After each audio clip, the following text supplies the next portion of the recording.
success.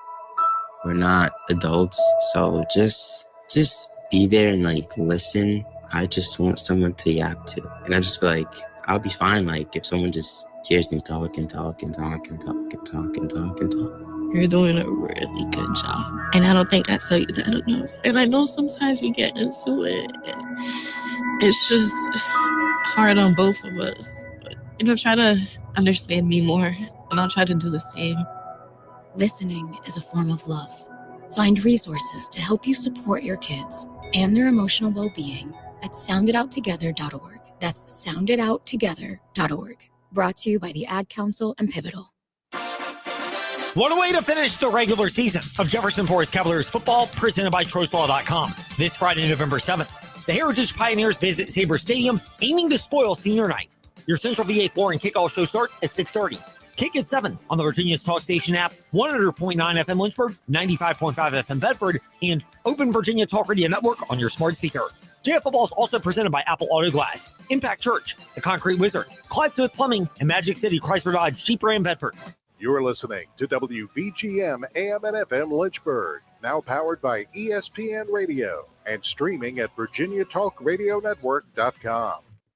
It's so worth the drive to big savings at the Used Car Superstore on the Sheeler Motor Mile. Shop local and save more with exceptional service and selection. Your search stops here with over 900 pre-owned vehicles to choose from, plus a huge selection of new car brands in Southwest Virginia. Honda, Hyundai, Toyota, Subaru, Kia, Chevrolet, Mitsubishi, Chrysler, Dodge, Jeep, and Ram. 11 new car brands, 900 used vehicles, all in one location. The Sheeler Motor Mile gives you more choices with pre-owned cars, trucks, vans, and SUVs. Many have miles in the teens, remaining factory warranties, and some are even local one-owner vehicles. More than any other dealer in the area, plus exceptional service, selection, savings, and financing options, and top dollar for your trade. Volume selling means volume pricing, and we've got the volume with 11 new car brands and over 900 used vehicles, all in one location. And we're proud to support our local schools and community. The Used Car Superstore on the Sheeler Motor Mile, your premier car dealer, locally and family-owned for over 50 years. I-81 exit 118C in Christiansburg. Call 866-SHEELER1. Always open at Sheeler.com. Want an outdoor oasis? The Concrete Wizard can restore and revitalize your pool deck or patio. After the Concrete Wizard works the magic, your old tire concrete will look new again. For pool decks, the Concrete Wizard can install a safe, innovative rubber surfacing option that's slip-resistant, soft, and easy on the feet. A great choice for families and anyone concerned about safety. Visit theconcretewizard.com for some ideas, then contact them today for a free consultation to create your perfect outdoor oasis. Plenty of large insurance companies know something. If you're injured in an auto accident, it can feel overwhelming. They've defended themselves in thousands of personal injury cases while you've never been there. Thankfully, I have. Hi, I'm Dustin Rosser with Trost Law. I began my legal career defending insurance companies before joining Trost Law. I know how insurance companies think and how to navigate the complex legal system. So if you're injured and need someone to fight for you, just call me at 777-HURT and visit trostlaw.com. Looking for everything happening in and around Central Virginia that used to be in the morning paper? Start your day at the lynchburgportal.com. Get the latest news updates from Bill Trevero, plus up-to-date weather from VTRN's own in-house meteorologist, Matt Ferguson. So you're always in the know before you head out the door. Want to listen on the go? Stream classic hits on Rewind 103.9. Get breaking local news on WIQO, or catch the best sports talk and play-by-play on VTRN Sports, powered by ESPN Radio, all right from the portal. Looking to save? Check out insane radio deals for great local discounts, or explore local podcasts featuring the voices and stories that make our community special. Plus, connect with local businesses through the Lynchburg Business Alliance directory and stay in the loop on the latest events from Lynchburg Tourism. It's all right here. Local news, weather, sports, deals, and more at the lynchburgportal.com. Your gateway to everything Lynchburg.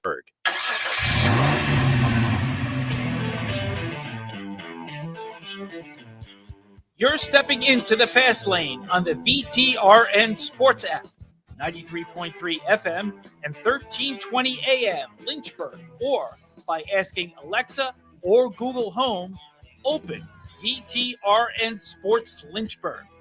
Now, take the fast lane through the topics that matter across the Commonwealth. This is the Fast Lane with Ed Lane.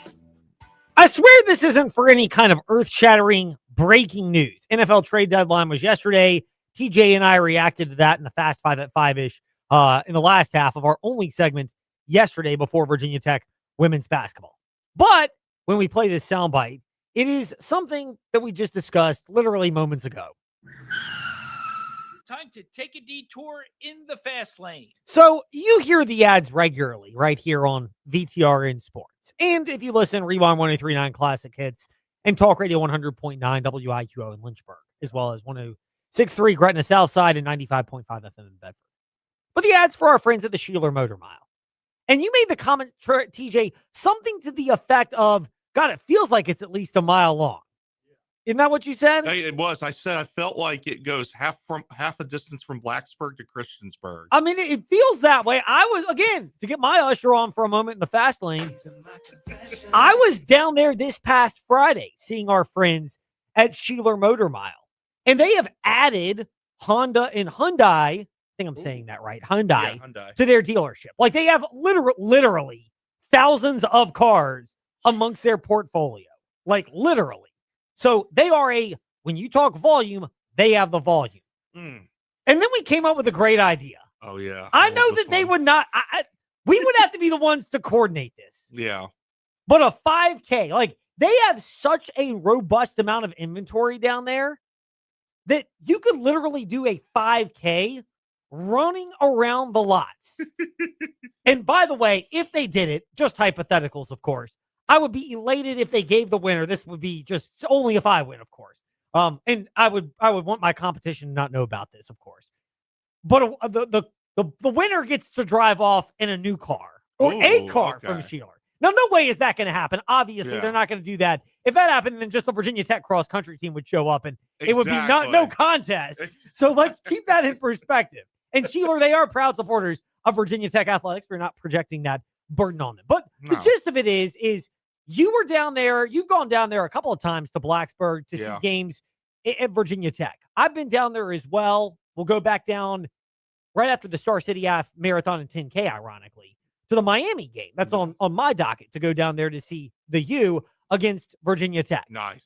And so I will get a chance to go. But since they have expanded and they have so much volume, I am convinced you could do a 5K and literally just encompass the entire Sheeler Motor Mile because it's that long and they have grown that much that you could just do some loops around the lot and you could have your entire course right there. 3.12 mile. Like, there is that much inventory right there. You could park the cars and make it into your own course, too. I mean, there are all sorts of ideas that we could have for this. Instead of cones, you use the vehicles.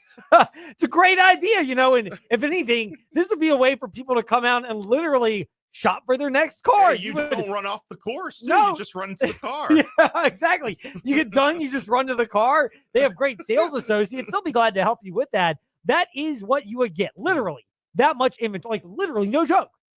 Thousands.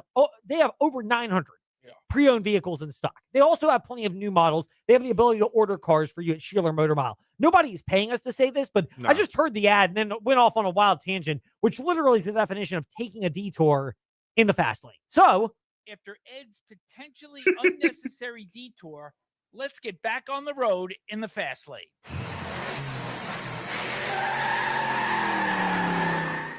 Meanwhile, detours, Liberty Athletics. I am, this can't just be my social media feeds where this pops up, TJ. It was on my wife's. She was scrolling. I don't want to say doom scrolling last night. She was keeping up with election coverage because we had the kids up, so we didn't want them to, we wanted to try to get them to bed, which is why we were not listening on the Virginia's Talk station app or just going to the other stations on the VTR and Sports app and listening on 100.9 WIQO to election coverage last night. And on the feed for my wife, even posts were popping up. Liberty should bring back Hugh Freeze as their next football coach because Auburn fired him. Like, there is an undercurrent. I would go so far as to say I am firmly in the belief that this is the minority. Like, you want to talk about the loud minority. I'm not saying it's bad. I'm not disparaging these people. But there is, am I off on based on this or am I onto something? No, you're onto something. That there's an undercurrent of people that really want Liberty to bring back Hugh Freeze as their head football coach. There's a civil war between Liberty Twitter right now on if they should bring Hugh Freeze back. And you have Jamie's Jamie's fans, you've got people who miss Hugh Freeze, and you've got people who are in between, like, how about neither? You know, exactly. Like, there's kind of four options. Like, literally, they're fine with both of them. Not a lot of them, but there's some. They're fine. There's some that want neither one of them, and then there's some that are on Team Chadwell or Team Freeze. Like, let's address the fact that this is a situation. We are not trying to hot take the fast lane and say he needs to come back. I am not in that camp. If anything, they were saying this before he was fired at Auburn. This has been going on weeks. So I think a lot of it is because there's people that didn't want to ever see Hugh Freeze leave and thought he would never leave Liberty to go to Auburn. Again, I know there's some like patting of my back here in the fast lane, and don't get my elbow and shoulders hurt patting the back, but you can go back fast lane, Ed Lane into the archive. Guess what? We keep receipts. And even Damian Sordelette, who has like the memory of an elephant, he's got the best memory in the world. I wish I had his, but even he remembered that we were in the fast lane on the train. That I wasn't trying to push Hugh Freeze out the door to Auburn, but I think there was always a part of him. He grew up in Arkansas. He spent a lot of his formative coaching years in Arkansas, Memphis, Briarcrest School in Memphis, Tennessee, where I went to school. Got to use the gang symbols, of course, for Memphis, for Fastlane, Ed Lane, and VTR in Sports on Facebook Live and YouTube because I went to school there, so I reserve the right to. And then he was at Ole Miss, which is an hour south of Memphis, obviously in Mississippi. Yeah. So he's got ties to the area. And I think there was just a part of him that he had to scratch the itch of going back to the SEC and seeing if he could compete at a high level, which honestly he did at Ole Miss. People have talked about certain players that Liberty has pulled from other schools, a lot of them during the Hugh Freeze era, were players that were available not because they lacked the talent to compete at a group of Power 4 level or even a Power 2 level, SEC, ACC, Big 10, Big 12. Liberty had that type of talent. Most of them were available because of other issues, more characteristics than they currently have, injuries, everything else. But there was a feeling. Hugh Freeze knew how to tap into that feeling with the fan base. I don't think Jamie Chadwell is horrible at connecting with fans. I think he's very genuine. No, and I 100% believe in Jamie Chadwell and his Christian faith. And I'm not doubting Hugh Freeze's either, but Jamie Chadwell has been a missionary fit from the moment he arrived at Liberty, which means he was a fit before he arrived at Liberty. Jamie can handle criticism better than Hugh Freeze. Hugh Freeze allegedly went into fans' DMs to confront them. I don't think Jamie has done that. No, I don't either. And again, that's what people have said, but I've heard it from enough people to say that it's worth addressing here in the fast lane. And none of this is to say that I do not like Hugh Freeze or don't want him back. Like, he was always fair and reasonable to us here in the fast lane and to the local media, relatively speaking. In fact, we actually had more access to him. We would have an early week press conference, I think on Mondays or Tuesdays. And then we have another one later in the week on Thursdays for player availability reports and updates. Like and on top of that, you could get him for different interviews. But let's also keep in mind that much like there was baggage with players, Hugh Freeze has had some of his baggage. A lot of it was well documented before he arrived at Liberty. Obviously, he wouldn't have been available if the issues didn't pop up and he kept his nose clean at Ole Miss. But he got to Liberty. He evoked a feeling of, oh my gosh, how did we get this guy that won at a high level, that beat Nick Saban twice in the SEC and at Ole Miss in the Sugar Bowl? Like, people do forget that, to Liberty. Well, the answer is because he had a lot of baggage. And he came to Liberty and did a lot to resurrect himself. And frankly, the Flames, he left Liberty in a better spot than he inherited that program. And not to say it was in shambles with Turner Gill, even before Turner Gill's health situations popped up and ultimately resulted in his retirement. But for Hugh Freeze and Liberty, he evoked an emotional connection to fans. I get that. But there are also a lot of people that were upset at the way he left. And then, of course, when anybody leaves or is fired, you get the negativity boils to the surface that may have been there before, but becomes more prevalent. And I think that's the reality of this as well. Multiple truths can exist, and we believe that firmly in the fast lane. But it's worth just bringing this up because there's an undercurrent of people. And to them, I say, pump the brakes on this. I'm not saying Hugh Freeze will never return to coach at Liberty or that they would never take him back as their head coach. In fact, honestly, in that sense, the downfalls of Hugh Freeze at Auburn, a lot of those I don't think would be as big of an issue at Liberty. The golf course situations, the fact that, the engaging with, fans maybe to a fault. Freeze loves to golf. It was no secret. There were rumors about his Thursday golf outings here, and I'll never forget. One of the people I called on in business, and I call on hundreds of them, so we're not outing anybody, but one of them golfs at the same country club where we did our TrostLaw.com Fast Take earlier today. It's at Fastlane Ed Lane, Facebook, Twitter, Instagram, and I'm on my personal LinkedIn if you want to check it out. But one of them said, every Thursday, try every day. And the truth of the matter is, that has seemingly been more of the belief as Freeze was in the SEC and at Auburn. And I think the big difference is at Liberty, Freeze could assemble. And I don't know how it would look now in the NIL era, but he knew how to identify and procure talent. And he had the support system and staff set up that could keep the character questions, and let's be real, there are plenty of those, in line at Liberty. And a lot of them focused on reclaiming themselves, not just spiritually, but even more so as players. Not all of them. Plenty of them still have baggage. Day Hunter after Freeze left. Everyone knows about that.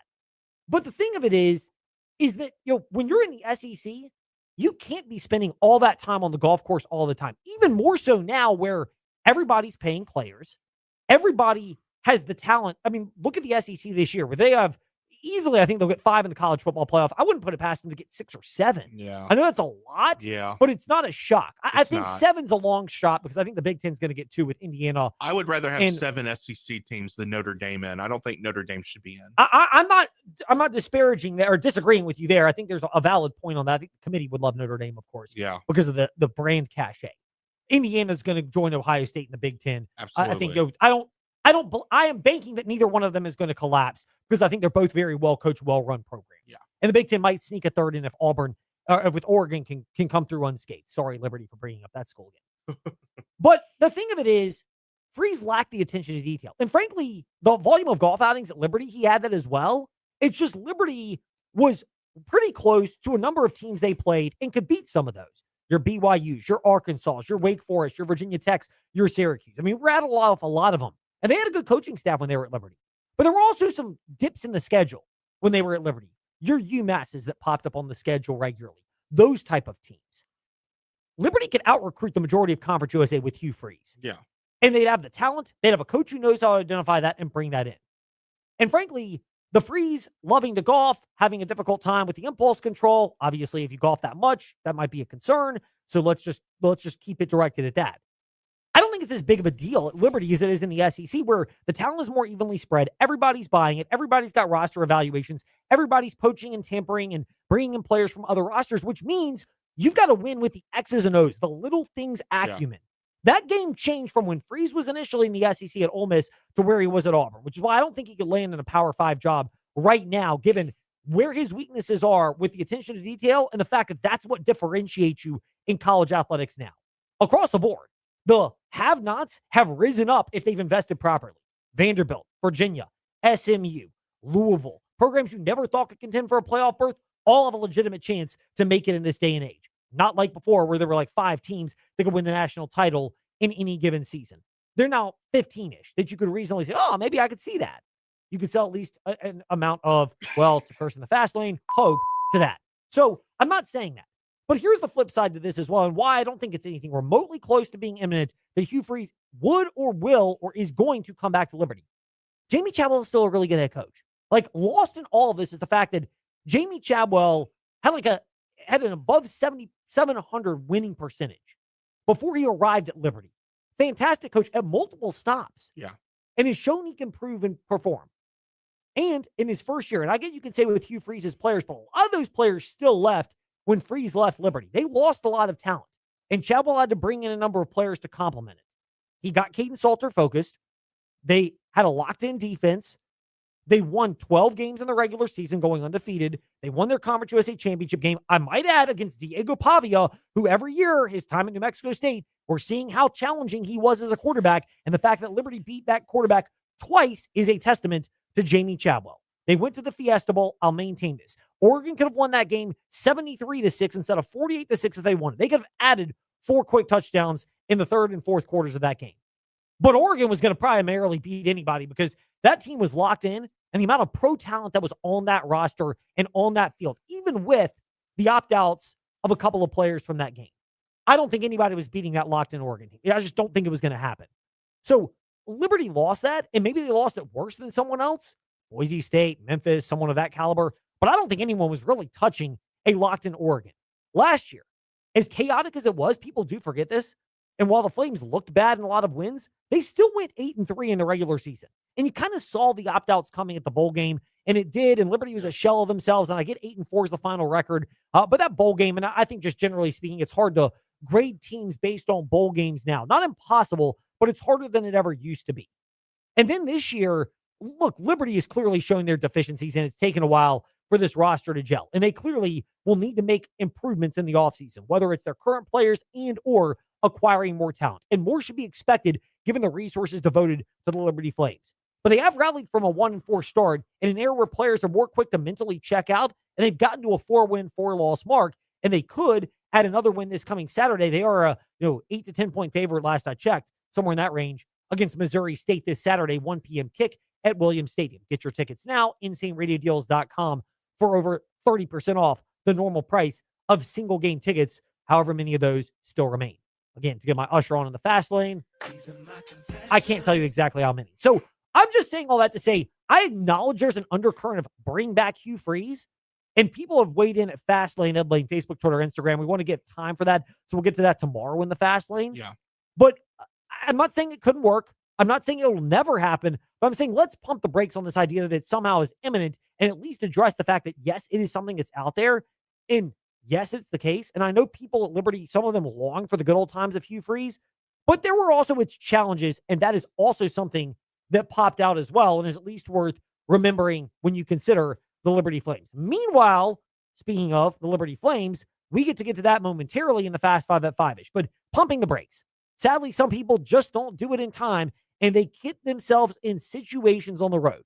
You know, the worst situation is sometimes they're uninsured, and then it becomes a legal mess to get your proper payment from the insurance company. You know who knows how to navigate that? Trost Law. They've been doing it for, as LeBron would remind us, not 1, not 2, not 3, not 4. A little more than 4 decades, since 1982. 777-HURT and TrostLaw.com. Now, speaking of the Liberty Flames, on a different level,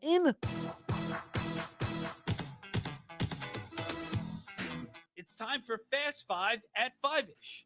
5-ish minutes on 5 relevant topics done around 5 p.m.-ish. Ish, because our counting skills are kinda ish. Let's start with number 5. Yes, the Liberty Flames. And speaking of Missouri State as well, it's a Missouri State Liberty weekend over on the mountain, because Friday night, the Liberty Flames, the number 2 seed in the CUSA Women's Soccer Tournament, they will battle number 8 seed Missouri State for a chance to win the Conference USA Women's Soccer Championship Friday at noon and punch that ticket to the NCAA Women's Soccer Tournament. Get your tickets now, libertyflames.com or 434-582-SEAT. Adults, $15 for the championship sessions, $5 for kids 3 to 17. All Liberty students and CUSA students get in free with their student ID. So head on over Friday at noon over at Osborne Stadium. Liberty, 2-0 victories against Louisiana Tech and Sam Houston, the coveted 7-3 victories for Liberty to get to the championship.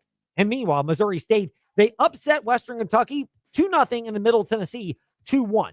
Western Kentucky was the number 1 seed in this thing, and yet Missouri State found a way to get a hold of them. This would be quite the accomplishment for Liberty. It's their 4th consecutive conference championship games. They were the runner-up in the ASUN in 2022. They secured the championships in 23 and then were runner-up last year.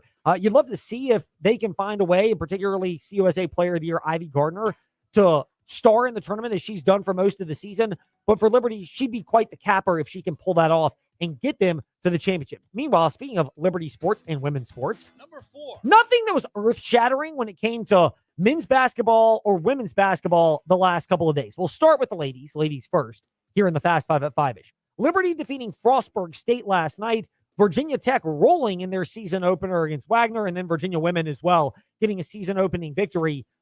No surprise by any of those. I think the thing, if you're looking at it from their perspectives, the most concerning one was Liberty, just with the Alexis Sherrard era. I know Frostburg State is a Division II program, so or Division II school, so you weren't likely to get a real stiff challenge from them. But for Liberty, you wanted to see if their stars like Emmy Stout and Avery Mills could come out strong. They did. That is a coup for the Liberty Lady Flames in their Conference USA Women's Championship. Meanwhile, the other side of college basketball, in number 3.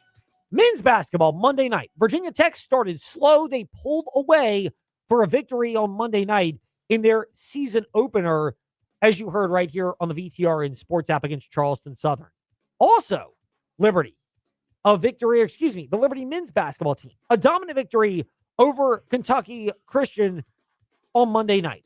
I think the thing I like about Liberty, and I don't know how this will go this weekend, they get a really stiff test that we'll start to look ahead to tomorrow, but you got Florida Atlantic and Charleston, College of Charleston, coming in for the Field of 68 tournament later this week.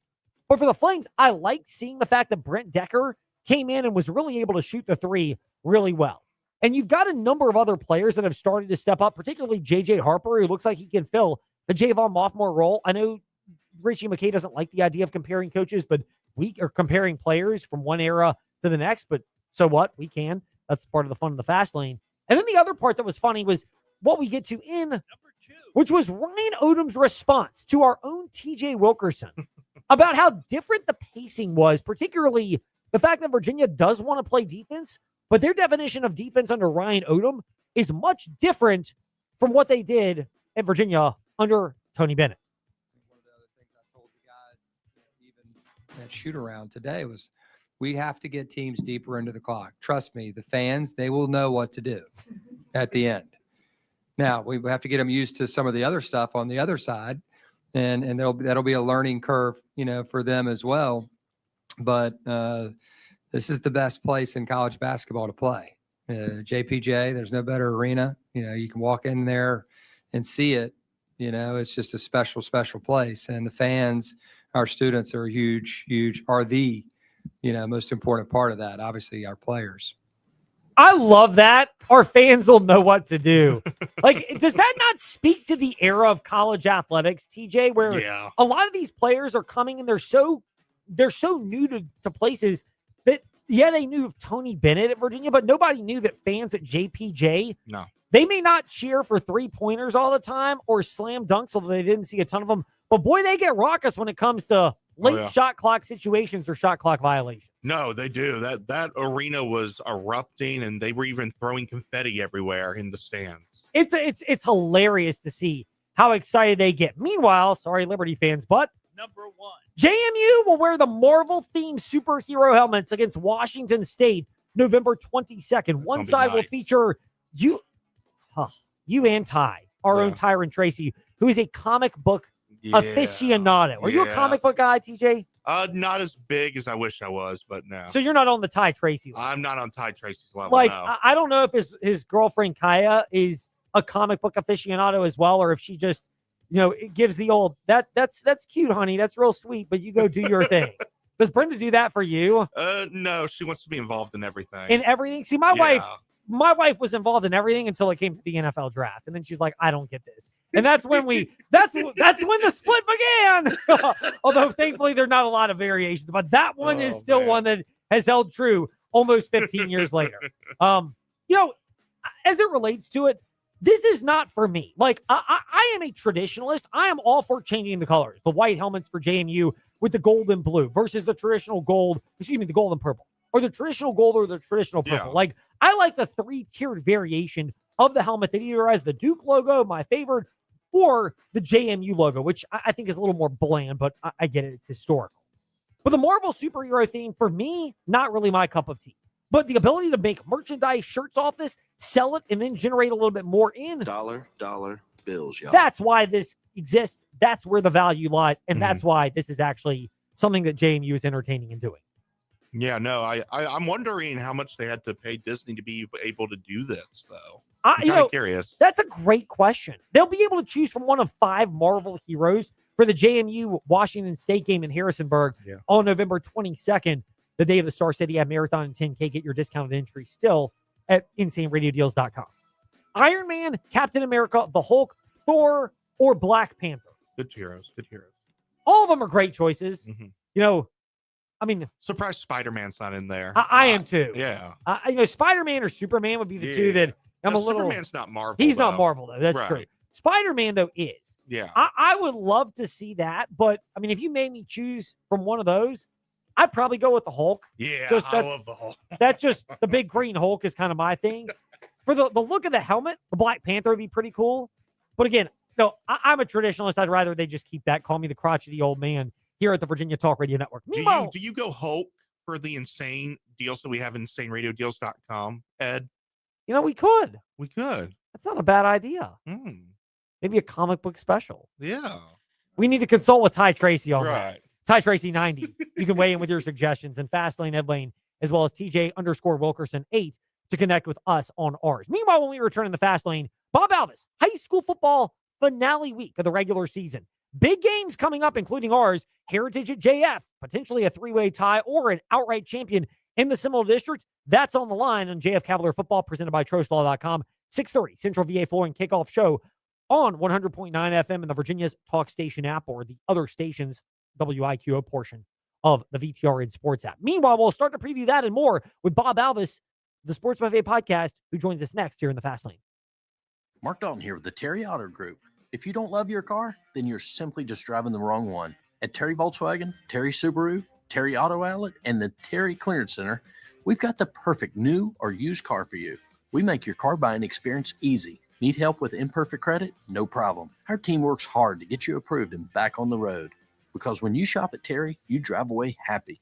Visit us at any of our 4 locations or online at terryautogroup.com. Terry Auto Group. You'll love our cars. Yummy. Looks should not be deceived, especially when you place your order. Now under new ownership and newly staffed, Oliver's on Rivermont has a guarantee for you. What you see on the menu is what you'll get in every order. It's the same great-looking menu at Oliver's on Rivermont, now with new additions like pork chops, ribs, and pasta sticks.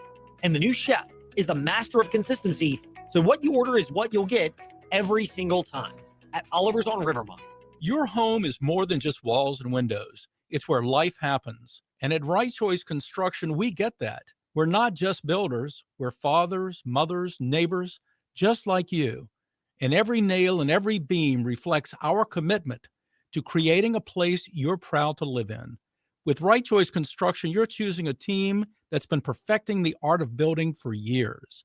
So build with us, build with experience, build with quality, build with Right Choice. You're seriously considering buying investment property, but you're unsure of all the steps. That's where we come in at Brownstone Properties. We're navigating different home investment journeys daily, just as we've done for decades. From buying with one of our licensed realtors to a full-service property management after the purchase, Brownstone Properties will walk with you step by step on your real estate investment journey. For a free initial consultation, call or visit us online today at brownstoneproperties.com. Going once, going twice, gone! This is the last year you can have Terrell E. Mosley install a new qualifying heat pump and get a $2,000 federal tax credit. If your current system is over 10 years old, you should seriously consider updating your system and take advantage of this tax credit. Not to mention, a new, more energy-efficient system will also save you on your electric bill. Call Terrell E. Mosley. It's a free service for them to come and discuss the options available to you. Don't miss out. Call Terrell E. Mosley or visit them at terrellemosley.com. One of the many things I'm thankful for this year is InsaneRadioDeals.com, because the best deals are all there for you.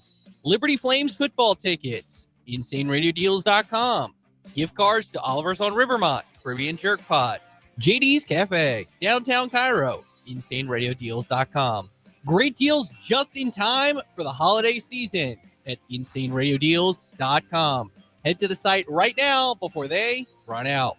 Hey, this is Kurt Warner, Hall of Fame quarterback, and you're listening to VTRN Sports 93.3 FM and the VTRN Sports app, the home of the NFL all season long. Step into the Fast Lane 24/7 at Trey Lyle VT and Fast Lane Ed Lane on Facebook, Twitter, Instagram, YouTube, and wherever you listen to podcasts. Now, back to the Fast Lane. Well, here we are, final week of the regular season in high school football. Bob Alvis of the Sports Buffet podcast joins us now in the Fast Lane. Bob, every year, does it feel like it goes by as fast as it has most recently? We're in week 1, right? Yeah, it feels like it, right? It was just yesterday. It was just yesterday. I was going to West Virginia for my first game of the year. Exactly. And pretty soon you might be heading back over that way, depending on how the state playoffs unfold. I have checked this out extensively, and I don't think any more trips to the Mountaineer State are on my bingo card.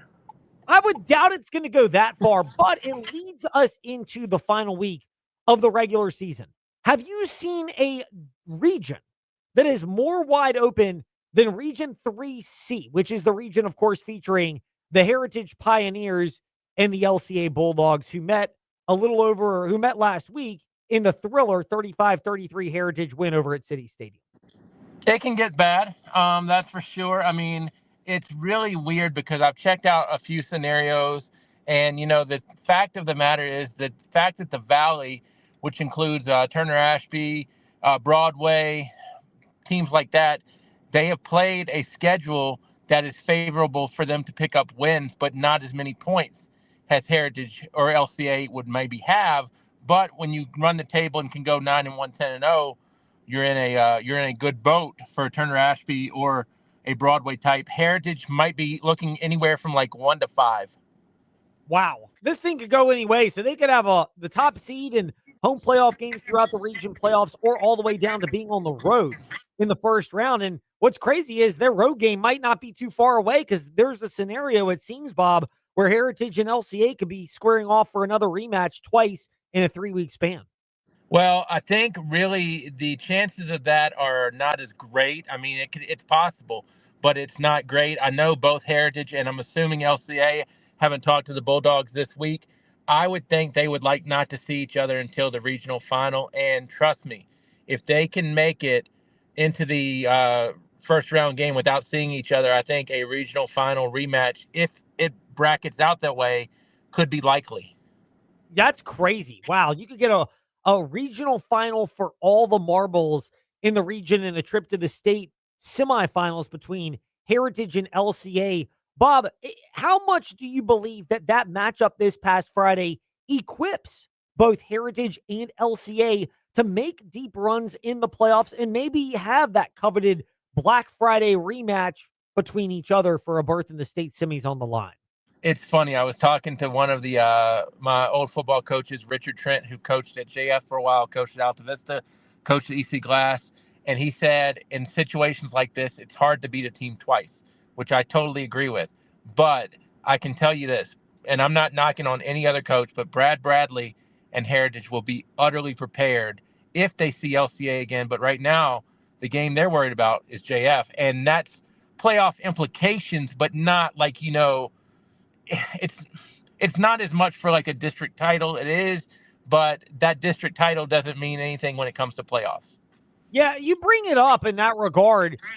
For Heritage, is there worry? And I have not heard from our own Ty Tracy. He's the one who interviews for our Central VA Flooring kickoff show, and he'll interview, ironically, his former head coach, Brad Bradley, as Ty played for Heritage. But do you worry at all about the emotional letdown, or has Brad Bradley been through this so many times that even with back-to-back high-stakes games for the Heritage Pioneers, and the fact that this is a pretty experienced team, they should be fine?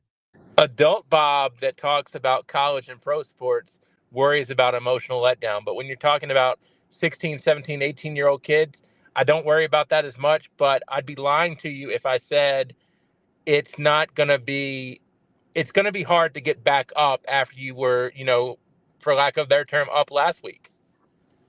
Yeah, it's crazy. You bring that point up as well about the emotional kids and the ability to have quick memories. For Heritage in particular, what do they want to take away from that performance against LCA and apply it to Jefferson Forest, which equally is as strong of a team in the Seminole District as those two, as we saw by the JF Heritage game about a month ago, where LCA, or the JF LCA game a month ago, where LCA won 22-19. Well, it's funny. I've talked to both coaches already this week, and if you look at last year's JF and LCA game, or I'm sorry, now you got me doing it. If you look at last year's JF and Heritage game, it was so early, and JF won. I mean, JF got better as the year went along last year. So who's to say? I don't want to say they would have won by more, but who's to say that they couldn't have scored more than 13 points? This JF team is very interesting to me. I think Heritage thinks that they didn't play very well last week. Still won, but I shouldn't say didn't play very well. Didn't play as well as they could. But I asked Brad Bradley one thing this week. I said, do you feel like you have a chip on your shoulder? And he does not agree with my wordage and chip on your shoulder. But, I would think, does Heritage feel like they still have one? Because this group right here has not advanced into a regional final, has not won a state playoff game. So I think there's something to prove. And likewise, JF did not end the season like they wanted to last year at all. I talked to Brooks yesterday, one of the JF linebackers at the game. You can't do anything about the LCA game. I know it's an emotional game for them, but it's over with. You got to concentrate on Heritage. And I can tell you this, they do not want to have that playoff run end like it did last year. No, they don't. I mean, that's been a thing that's kind of been percolating in the minds of the JF Cavaliers, who will host Heritage big Seminole District Showdown with a 6:30 p.m. Central VA Flooring kickoff show on 100.9 FM. And for those listening now on the VTR and Sports app, just tap in the top left corner the other stations and listen on our News Talk platforms, and you'll be able to hear the broadcast as well of that game. From Jefferson Forest angle, you mentioned that. What value was there last week in playing the Brookville Bees and the Thomas kids who were ruled eligible, which gave Brookville a spark, maybe a little bit of a curveball at the last second for which JF had to account, but ultimately these type of curveballs being things that may be thrown their way in the postseason, and now you're getting teams at their best and having to respond to that adversity. You know, it's funny. I talked to JT Cruz yesterday, and he mentioned the fact of, I don't want to say he downplayed the JF Brookville rivalry because he's a Brookville alum now coaching at JF, but I think he is trying to get to the mentality of it's just another game. And you've got to approach all 10 of them as it's just another game. And how many times have you heard coaches say it? And I have been, I guess, indoctrinated by their stuff. It's not about the other team. It's about us. And I think if JF can keep it, it's about us. If Heritage can keep it, it's about us. You know, so on and so forth. If everybody can keep it, it's about us. I think that takes away a lot of distractions in a way. Are you hearing what I'm saying on that one?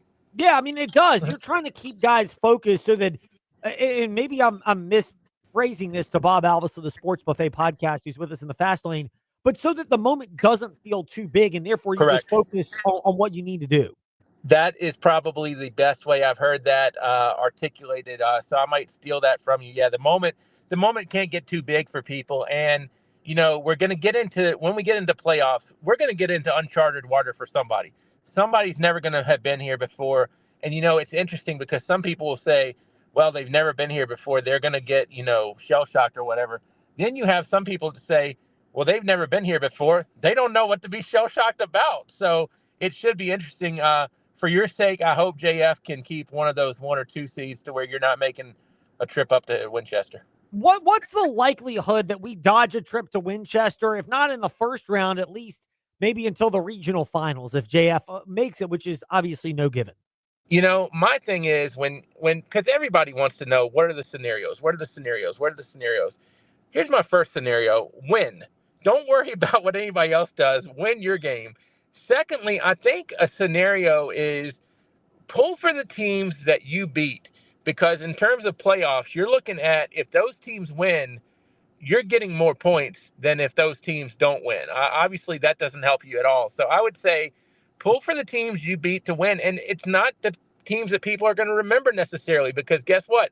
It's important that Gretna beats Alta Vista on Friday. It's important that Stanton River wins on Friday. It's important that those things happen on Friday just as much for JF as anything. Mount Airy is done in North Carolina, so I think they finished like 8-2, 9-1, so that's good for JF that they were good. Yeah, it is. I mean, those things all factor into the equation for the Jefferson Forest Cavaliers. We touched on those scenarios. We have not touched on with Bob Alvis of the Sports Buffet podcast the other one, which is the LCA Bulldogs. Losing that game. Obviously, you'd love to keep the streak going, but is this a good reset for Frank Rocco and the Bulldogs in the sense that you don't really have that pressure of being undefeated, of having to keep all these streaks alive? Now you can kind of hit that reset button and focus on playing your best heading into the playoffs. Well, you've got Liberty this week, and then you're going to head into the playoffs. You know, LCA's been there and done that so many times. I don't know that the undefeated would bother them as much. It bothers me for a team like a JF last year, for instance, when JF had not lost. They were not used to losing. They were 9-0, and then they got beat in the last game. And, hey, guess what? I've got to turn around and get those kids up after a loss for the first round of the playoffs. And guess what? If I don't win the first round of the playoffs, there is no second round of the playoffs. So I don't think it's as big of a deal for LCA just because they've been here before. And, you know, it might sound weird. I'd rather lose in week 9, 8, 7. I don't want to lose that last week. Not if I'm undefeated. Sure. I mean, we saw it a couple of years ago with JF, and it really kind of stunted that momentum in the playoffs. They would beat GW in the first round, but they never really looked convincing then. And then they lost the second game to EC Glass. So you bring up a great point, as Bob Alvis does regularly with the Sports Buffet podcast. Bob, Dogwood District, how much did Gretna show you their ability to come back against Appomattox last week and now put themselves in a spot where if they can beat Alta Vista, no easy task, but it is at home in Gretna on Friday night, they will be the outright clear-cut Dogwood District regular season champs? I think Gretna is a much better team than you saw in week 1. And I think that people that were buying into the Hawks are not going to be that good or this or that, I think that's total fool's gold. And I would say the same thing, honestly, about Alta Vista and Appomattox, because once you get into the Dogwood, you're going to have games that you can win. And I'm not trying to be ugly when I say that, but there are games that you can win in the Dogwood. Appomattox took advantage of that. Alta Vista obviously took advantage of that, and they played a killer schedule. And, you know, you can't say Gretna sat on their hands. The first week of the season, they're going to go to JF, and they got stomped. And now they're going to turn around. Like you said, they can win the district and get a good seed maybe in 2B. Yeah, they could. We'll see what happens now. The other 2B team are the Appomattox Raiders. They go against the Nelson County team that would love to really solidify themselves on the back end of the playoffs and have another year in Livingston where they qualify for it. How much do you expect Appomattox to be able to recover emotionally from that loss, the way it was devastating, especially the late score, but giving up the 20-0 lead?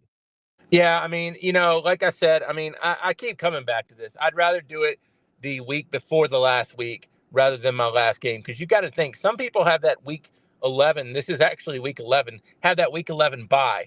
And I think that's terrible to sit on that for a week. And even the way that some people used to do playoffs, you would sit for 2 weeks. I think Appomattox will be okay. The real fact that I'm looking at is in 4D, you might have Salem get in. EC Glass could even get in. I mean, you're looking at that 8 seed as being the wild, wild west. Wow, the wild, wild west. Just roll the dice. Pull a name out of the hat to see who gets it. Meanwhile, pull the podcast up, the Sports Buffet podcast, for the best coverage from Bob Alvis. You're home the first week, so good news for you on that. I am very pleased with that. I can at least predict that, and we can cut some kind of a promo to start that and promote it during our broadcast. Bob, thank you for your time. Love catching up with you. We'll do it again another week. Always love it, Ed. Indeed. Bob Alvis with us here in the Fast Lane. When we return, we pivot from that to the Liberty Flames. Jon Manson. Most of it's going to be about what's actually going on after we entertain the hypothetical question and just get that out of the way. When we return here in the Fast Lane VTR and Sports app, Fast Lane, Ed Lane, Facebook, Twitter, Instagram to chime in. It's so worth the drive to big savings at the Used Car Superstore on the Sheeler Motor Mile. Shop local and save more with exceptional service and selection. Your search stops here with over 900 pre-owned vehicles to choose from, plus a huge selection of new car brands in Southwest Virginia. Honda, Hyundai, Toyota, Subaru, Kia, Chevrolet, Mitsubishi, Chrysler, Dodge, Jeep, and Ram. 11 new car brands, 900 used vehicles, all in one location. The Sheeler Motor Mile gives you more choices with pre-owned cars, trucks, vans, and SUVs. Many have miles in the teens, remaining factory warranties, and some are even local one-owner vehicles. More than any other dealer in the area, plus exceptional service, selection, savings, and financing options, and top dollar for your trade. Volume selling means volume pricing, and we've got the volume with 11 new car brands and over 900 used vehicles, all in one location. And we're proud to support our local schools and community. The Used Car Superstore on the Sheeler Motor Mile, your premier car dealer, locally and family-owned for over 50 years. I-81 exit 118C in Christiansburg. Call 866-SHEELER1. Always open at Sheeler.com. VTR in Sports, powered by ESPN Radio. The games play here. NFL action this week kicks off on Thursday as the Raiders take on the Broncos at 8 p.m. after Tech Talk Live. Then Sunday, 4 big games. Falcons at Colts in Munich. Then Patriots at Bucks, Rams at 49ers, and Steelers at Chargers on Sunday Night Football. Plus, don't forget Monday, we'll have Eagles at Packers. Catch the NFL on VTR in Sports, powered by ESPN Radio, 93.3 FM, 1320 AM, the VTR in Sports app, and on your smart speaker, open VTR in Sports. Jam-packed show for you on Wednesday on the morning warm-up. We had Mike Barber, Seaville Right Now, talk about the Who's path to Charlotte, as well as his expectations for the Who's basketball team this season. Plus, Bryson Gordon, newsadvance.com, joined us to talk about Liberty's win over Delaware, what it means for the rest of the season, and he previewed Jefferson Forest versus Heritage. Thursday, we talked the Hokies. David Cunningham, TechSideline.com, joins us. Join us in the morning warm-up, weekday morning, 7 8 a.m. on VTRN Sports, 93.3 FM, 1320 a.m., and on the VTRN Sports app. Step into the Fast Lane 24/7 at Trey Lyle VT and Fast Lane Ed Lane on Facebook, Twitter, Instagram, YouTube, and wherever you listen to podcasts. Now, back to the Fast Lane. I swear we're not going to spend the entire chat with Jon Manson of AseaofRed.com discussing the underswelling, I'm not even going to call it rumor, I'm merely going to call it pleading that does exist on social media whenever anything pops up pertaining to Hugh Freeze. But he was fired at Auburn. There are a sector of people out there. I think this is the small minority of people, but they are out there who are longing for a return of Hugh Freeze to Liberty.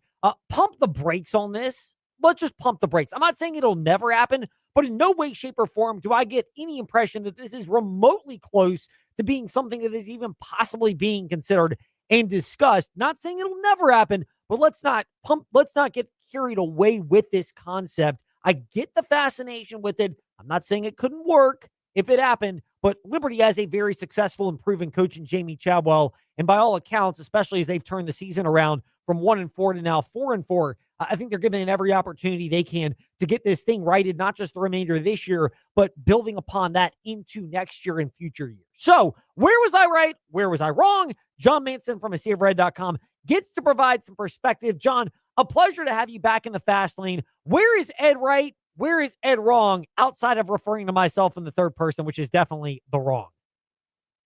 Ed, always a pleasure to join you. Yeah, I mean, I think you hit it pretty good. I mean, Hugh Freeze was such a big name and is such a big name, but especially when he came to Liberty and he had a lot of success here. A lot of marquee wins the Flames had as the program made its transition from the FCS up to the FBS level as an independent.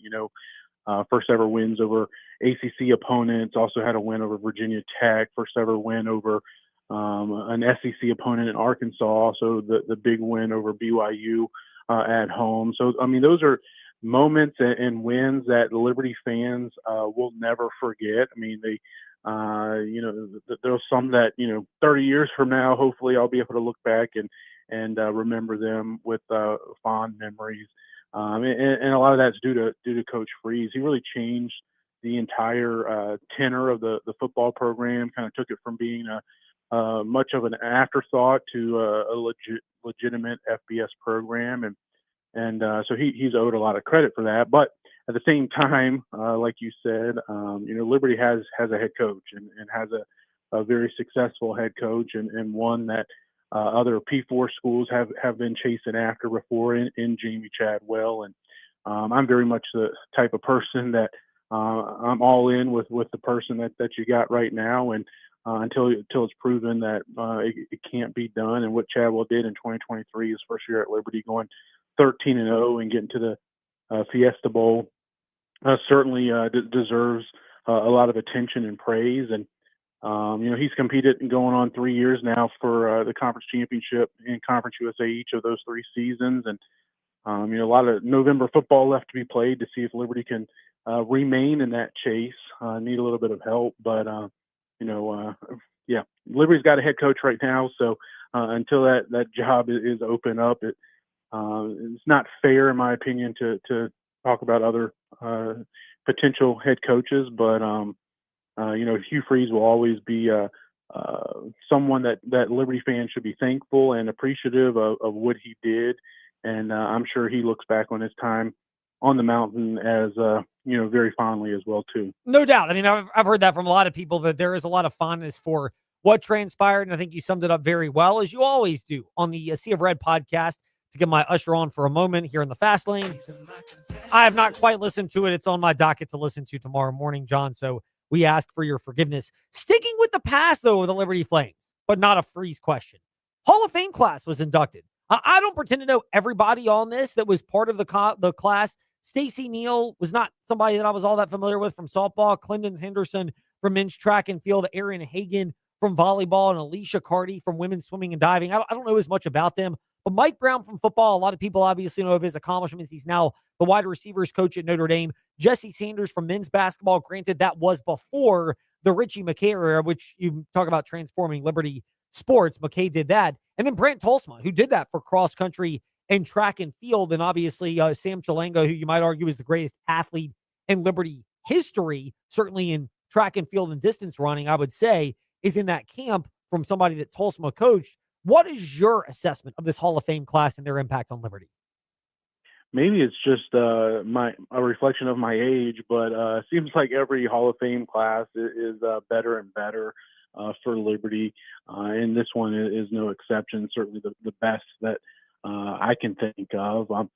Brant Tolsma, arguably, and again, it's cross country, track and field. No disrespect, they just don't get the headlines that a lot of the other sports do. Football, basketball, baseball, and some of the others. But what he did for Liberty in those programs is just remarkable. I mean, he's no doubt on the Mount Rushmore of Liberty coaches all time in all sports, and maybe the GOAT in that conversation.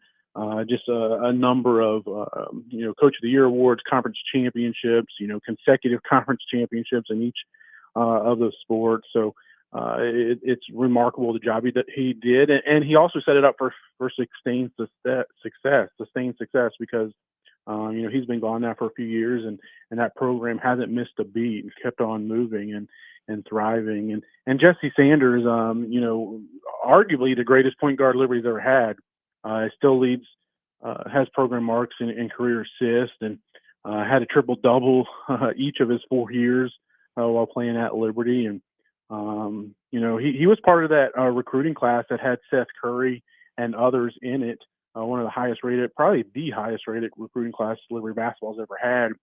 And he stayed through for his entire career. Obviously, Curry transferred to Duke and is continuing to play in the NBA. And Jesse went on and had a long career playing overseas, and now has returned back to his hometown of Texas, where he runs a camp down there, continuing to mentor to young people and through the game of basketball and other things as well too. But then Mike Brown, arguably one of the greatest or the greatest football player Liberty's ever had. First team all conference and conference player of the year at 2 different positions, wide receiver and quarterback. I don't know if you'll ever see that happen ever again. Obviously that was in the Big South days for Liberty football when Danny Rocco was here as head coach, and Mike Brown was a dynamic player, local prospect from just up the road in Charlottesville. And like you mentioned, he's now gone on to, after a brief career in the NFL, he's now gone on to a successful assistant coaching career, currently at Notre Dame. And they obviously made it all the way to the national championship last year before losing to Ohio State. But he's a guy that could potentially be a future head coach at the FBS level with the accolades he's starting to rack up as an assistant coach. Yeah, I mean, never say never. Obviously, it's amazing the work that Mike Brown has done, and he's had a great run at Notre Dame and gotten those receivers to perform at a high level, including, ironically, Malachi Fields, the former Virginia Cavaliers wide receiver. And you bring up the great point. I mean, he was like Slash Stewart before anybody really knew how big of an impact that was. Yeah, he really was. I mean, like I said, he came in as a quarterback, was recruited as a quarterback, but Liberty already had a quarterback in place when he first got to campus, and he was too good of an athlete, too good of a football player to keep off the field. So Coach Rocco found ways to get him involved in the offensive side, as a kind of a wide receiver / running back. I mean, just get him out there on the field and get the ball in his hands. I mean, he also, another crazy stat he had is he's had a season, 1,000-yard passing season, 1,000-yard rushing season, and 1,000-yard receiving season. So, he was a dual threat quarterback, and like I said, could also make an impact in the pass game as well too as a receiver. So, like I said, he should be considered one of the greatest Liberty football players of all time. Certainly in that era with Eric Green and Rashad Jennings and maybe a few others. From the past to the present of Liberty Flames football with Jon Manson from a seaofred.com. Check out the latest A Sea of Red podcast, which dropped last night, wherever you listen to podcasts. I'll be listening to that tomorrow as Jon Manson is with us here in the Fast Lane. John, that was by far the most comfortable it looked like Liberty's offense felt and looked in that 59-30 homecoming win against Delaware this past Saturday. How much of that was, first of all, you can disagree with my observation if you'd like, but if I'm somewhere close to being accurate on that, how much of that was Evan Dickens just really asserting himself as a running back? How much of that is the offensive line, which finally looks like it's playing the way people expected a Bill Durkin unit to play? And how much of that is maybe the health of Ethan Vasco at quarterback looking more comfortable and therefore being the dual threat that Jamie Chowell and his staff envisioned for him? I think all of those are certainly factors, and I would definitely agree with you. It's no doubt the best offensive performance of the season, and statistically speaking, as far as points scored, the best under Chadwell in his 3 years at Liberty, which is pretty remarkable, especially what that 2023 team did, and on offense as well too. So, but and even more than that, and I talked about this some on the podcast last night. It was all the offense, right? I mean, there were no defensive scores, no special team scores. Special teams did help out with that fake punt that Delaware did to set up a short field. Other than that, the offense was driving the length of the field to put up points just over and over and over again, could do whatever they wanted to. And something that Jacob Jenkins mentioned on the podcast last night as well too was, sometimes in this day and age of college athletics and college football is, you got so many new players, new pieces. Sometimes it just takes a little while to figure out who you got and who you are. And Liberty had that, 2.5 week break between games where the coaching staff, you heard Coach Chadwell talking about it earlier this week in his press conference, and talking about how they really did a deep dive in what has, where the team has had success on offense this season and where they had mess ups, failures, and even to the point of how many consecutive offensive plays can a certain offensive lineman play before he starts making mistakes or misassignments or things like that. So saw more of a rotation there on the offensive line. I think that's led to some good play here in this past week. But yeah, I mean, you can't say enough about what Evan Dickens did. I mean, speaking of Rashad Jennings, like we did a minute ago, he ran for more yards than any Liberty running back, any Liberty player had ever since Rashad Jennings back in 2008. And that's, there's been a lot of really good running backs come through Liberty over the decades now since Rashad was on campus, and Dickens surpassed all of them with his performance on Saturday. So, and it wasn't just one or two plays. I mean, yeah, he had that 72-yard touchdown run, but he was consistently getting to that second and third level of the Delaware defense and making people miss. And it's huge credit to the offensive line and just his ability as well too. And you mentioned Vasco. I think, he said after the game that it was the healthiest he's felt since prior to his injury, which he originally suffered in week 2 at Jacksonville State and kind of played through it there before re-aggravating it against JMU and causing him to miss the ODU game. So everything seems to be coming together for the Liberty offense, and we'll find out Saturday against Missouri State if that was just a one-off fluke type game against Delaware this past week, or if this offense really has turned that corner. Yeah, we'll find out a lot over the next week. What do you anticipate? Liberty is 7.5 point favorite against Missouri State this coming week. The over-under for that is 51.5. So some points, but maybe not a ton. How do you envision this game playing out against the Bears? Yeah, Missouri State has not given up, has not allowed a team to score more than 30 points all season, with the exception of their season opener and their FBS opener back in week 1 against USC. Southern Cal hung a 70-plus on them, but I think you got to throw that out a little bit. But yeah, so they got a solid defense. They actually kind of remind me very similar to Delaware as far as style of play and statistically speaking. I mean, they have a 7-year quarterback in Jacob Clark, who's started his career at Minnesota and now has been at Missouri State the past 3 or 4 seasons and been their starter each of these last 2. He's solid, going to make the right plays, might make the right reads. Coach Chadwell talked about how, he knows more football than most people combined. And he's also a guy that you're not going to be able to confuse him. You know, he's seen it all. You know, playing, like I said, 7 years at the college level. And you know, Shamari Lawrence is our running back. He's a transfer from FIU, so we actually have seen him before, and he's fourth in the league in rushing, fourth in Conference USA in rushing so far this season. So, and they come in right in a 3-game win streak themselves, 5-3 overall, 3-1 in conference play, and they're going to be coming into Lynchburg Williams Stadium Saturday afternoon, looking to, you know, kind of make their mark and prove that, you know, they belong. And you know, this is a team that played in the Missouri Valley football conference at the FCS level, a league that's won 12 of the last 14 FCS championships, national championships. So, you know, North Dakota State, South Dakota State, those type teams. So they're used to playing a high level of football at the FCS level, and they found success early in the Conference USA so far. Couple more with Jon Manson from AseaofRed.com here in the Fast Lane on W227 BG Timberlake, WVGM AM Lynchburg, WMNA Gretna Danville Southside, and the VTRN Sports app. Pivoting over from football to Liberty Flames men's basketball, they got the win against Kentucky Christian this past Monday night. What are you looking to see, and what is a really important event for Liberty men's basketball, getting these type of games against Charleston as well as FAU in the Field of 68 event that takes place Friday and Sunday, over at our spot, Bel Air, Liberty Arena? Yeah, I mean, first of all, any of your listeners in the Lynchburg area that have some free time Friday night or Saturday night even when FAU and Charleston play, and then also Sunday evening, be sure to come on out to Liberty Arena. Some really good basketball. I mean, these are, you know, all three very respectable mid-major programs. The Saturday game, 6 p.m., Liberty Arena between FAU and Charleston's a non-ticketed event, so you can get some free basketball.